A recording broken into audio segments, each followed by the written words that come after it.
A misteriosa morte nunca solucionada no Brasil. Foi um ritual, suicídio ou sacrifício humano? Nós vamos conhecer a história de Geralda Lúcia Ferraz Guabiraba. Tinha 54 anos e era casada com José Pereira Guabiraba, diretor do departamento comercial do Grupo Estado, com quem ela tinha 2 filhos e morava em Mairiporã, São Paulo. De acordo com a família, ela era uma pessoa muito religiosa, frequentava assiduamente a igreja paróquia Santa Cruz e gostava de participar de missões de caridade.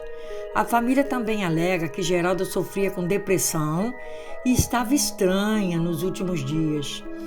Câmeras de segurança do condomínio mostram que, em 13 de janeiro, Geralda aparece no elevador por volta das 20 horas e 30 minutos, carregando uma bolsa e 2 cestas.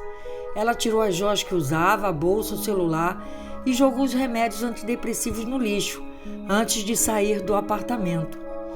Em torno de 23h30 a 0h35 horas, as câmeras mostram Geralda saindo do apartamento, rumo ao seu carro.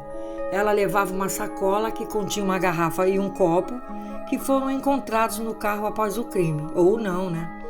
O marido não havia visto ela saindo de casa, pois estava sob efeito de medicamento sedativo e o filho não estava na residência. Geralda deixou o condomínio e seguiu para a Pedra da Macumba, local conhecido por receber rituais religiosos, a 8 quilômetros na estrada de Santa Inês. As câmeras de segurança dos estabelecimentos registraram por volta das 1h do dia 14 de janeiro de 2012 a presença de 2 carros prata próximos ao veículo de Geralda, um na frente e um atrás, formando uma espécie de escolta. Uma testemunha viu uma tracker, semelhante à de Geralda, sendo dirigida por um homem forte, pardo e de camiseta vermelha. Mas outra testemunha afirma que no momento em que chegava ao local, o carro de Geralda não estava sendo seguido e não conseguiu ver se havia outra pessoa. 2 horas depois, um casal que estava na estrada viu o carro parado e logo em seguida o corpo de Geralda, que estava ao lado da Pedra da Macumba. O casal foi para o condomínio próximo, já que no local não pegava sinal, e chamaram a polícia. Quando a polícia chegou ao local, a vítima estava deitada de barriga para cima, usando um escapulário sem vestígios de sangue, tinha um cesto em cada mão, o seu pescoço havia sido cortado e ela estava sem os olhos e sem a pele do rosto. Através da placa do carro localizado na cena do crime, a polícia militar entrou em contato com a família, a qual pensava que Geralda estava em casa, da sua filha mais velha. A PM encontrou um copo de alumínio e uma garrafa plástica com uma substância branca no carro da vítima. Também foi encontrado um pedaço de vidro que possivelmente havia sido usado para cortar a pele do rosto. Diz a delegada: ficamos bem assustados, estou aqui há 4 meses, mas outros funcionários mais antigos disseram que nunca viram nada parecido, disse a delegada Cláudia na época do caso. A equipe de investigação apreendeu o computador de Geralda e descobriu que ela efetuou pesquisas e visitou mais de 50 páginas na internet sobre chumbinho, veneno usado para matar ratos e animais domésticos, sobre a morte e sobre amor não correspondido. Mais de 13 testemunhas foram ouvidas em uma semana: psiquiatra, a família, os amigos, pessoas da igreja e o padre. De acordo com eles, ela era uma pessoa calma e não tinha inimigos. O celular da vítima foi analisado, mas ela só havia feito uma ligação para o filho um dia antes. Como não tinha provas e pistas sobre o caso, o primeiro inquérito concluiu que a causa dessa morte foi suicídio devido à presença do veneno no organismo da vítima. Os ferimentos no corpo, segundo o relatório, foram feitos por ratos do mato. Porém, o casal que encontrou o cadáver alegou que não havia nenhum animal próximo ao corpo no momento. O laudo inicial foi descartado e então foi pedida a exumação do corpo, concluindo que a causa da morte foi o corte deferido no pescoço. Posteriormente, o caso foi arquivado. O inquérito apontou erros de peritos e legistas. Um deles foi não procurar por vestígios de animais que poderiam ter ingerido partes do cadáver contaminadas com veneno. Não foram recolhidos objetos que estavam próximos ao corpo e houve demora na entrega do laudo do local. De acordo com a delegada, a sequência da morte é a seguinte: primeiro, ela foi sedada, em seguida, morta com um corte profundo no pescoço, e só depois teve o rosto desfigurado, com a pele e os olhos arrancados. No entanto, existem outras teorias acerca desse caso, sendo elas: primeiro, se foi um ritual. O corpo de Geralda foi encontrado na Pedra da Macumba. A polícia acredita que se tratava de um crime de magia. De acordo com a polícia, foram encontrados corpos de pelo menos 2 vítimas de homicídios nos últimos anos neste mesmo local.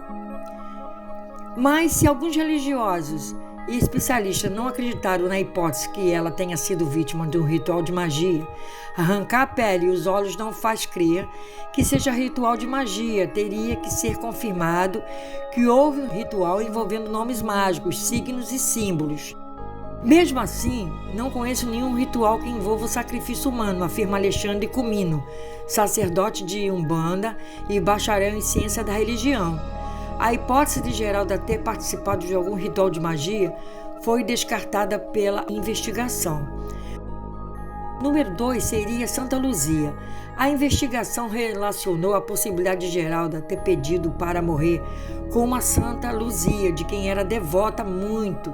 No dia 13 de dezembro do ano 303, Santa Luzia foi assassinada com um golpe de espada no pescoço e teve os olhos retirados por soldados do Império Romano.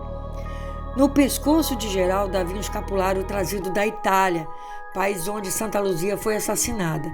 Na imagem cultuada pelos católicos, Santa Luzia aparece com seus olhos em uma bandeja. A tradição faz com que se tornasse protetora dos olhos e símbolo da luz divina. O 3 seria um segredo. Um dia antes do crime, a ex-empregada e amiga de Geralda disse para a polícia que a vítima tinha algo grave para revelar e parecia preocupada, mas a testemunha não estava em casa e sim a mãe dela.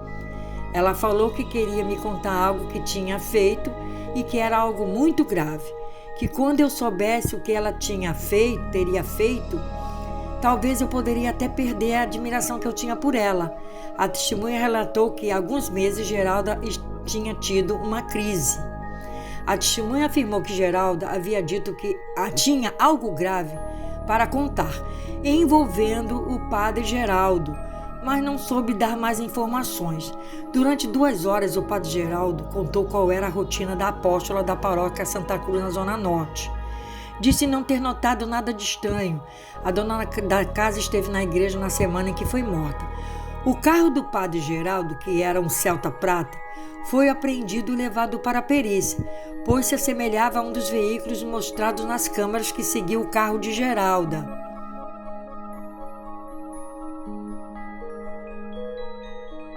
A equipe de investigação pediu um inquérito ocorrido no ano 2000 da vítima Alessandra Aparecida Daquino Martins.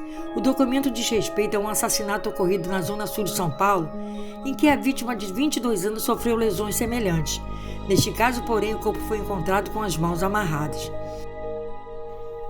A repórter Denisa Kraus e o produtor Lumes Única foram ameaçados por investigar o caso da Geralda.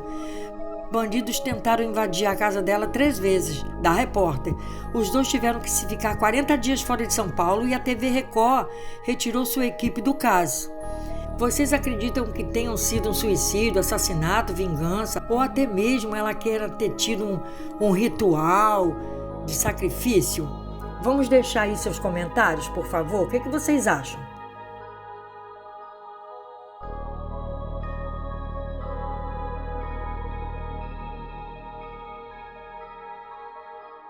Olá, pessoal! E aí, o que vocês acham desse caso aí da Geralda Lúcia? Vocês acham que foi um suicídio, que foi uma coisa combinada com ela, porque ela era depressiva, ela usava medicações, antidepressivos em casa? Porque eu estou achando aqui, na minha opinião, que houve alguma coisa combinada com ela, tanto é que ela deixou, objetos de valor em casa. E ela foi com coisas que não tinham, assim, valor monetário. Ela saiu com 2 cestos, a bolsa deve ter sido os cestos que ela foi vista. Então, o que será que aconteceu? Será que foi algum ritual religioso que ela mesma quis fazer? Mas quem eram esses 2 carros prata que até hoje a polícia não sabe de quem é, que estava seguindo dela. Ela no meio, uma à frente, outra atrás, como se tivesse indo para um ritual, porque já era 00:35 quando ela saiu no elevador, né? Vocês vejam que é uma hora muito, muito séria. E foi no dia 13, né? 13 de dezembro, ou seja, no dia de Santa Luzia, da qual ela era devota. Será que ela quis desencarnar como Santa Luzia? Né? Que Santa Luzia morreu pela espada e teve o rosto desfigurado, os olhos arrancados. Ela também. Será que pela depressão dela, né, ela quis isso? Qual era o segredo que ela quis contar para a empregada, muito amiga dela, mas que não chegou a contar? Será que envolveu o Padre Geraldo, tá? Tem que ver, a gente tem que analisar aí, né? Essa investigação assim da nossa cabeça, o que será que aconteceu com ela? Porque dizem os babalorixás, os umbandistas, que não tinha nada ali, como um ritual, né, religioso de Umbanda, não tinha. Era na Pedra da Macumba, o ritual foi na Pedra da Macumba, mas não tinha nada ali que envolvesse um ritual religioso ali na Pedra da Macumba. E ela foi para ali. Então, nós estamos aqui na dúvida, o que será? O que será que aconteceu com a Geralda Lúcia? Eu quero a opinião de vocês, podem colocar aí o que vocês acham desse caso, ok? Beijo, fiquem com Deus.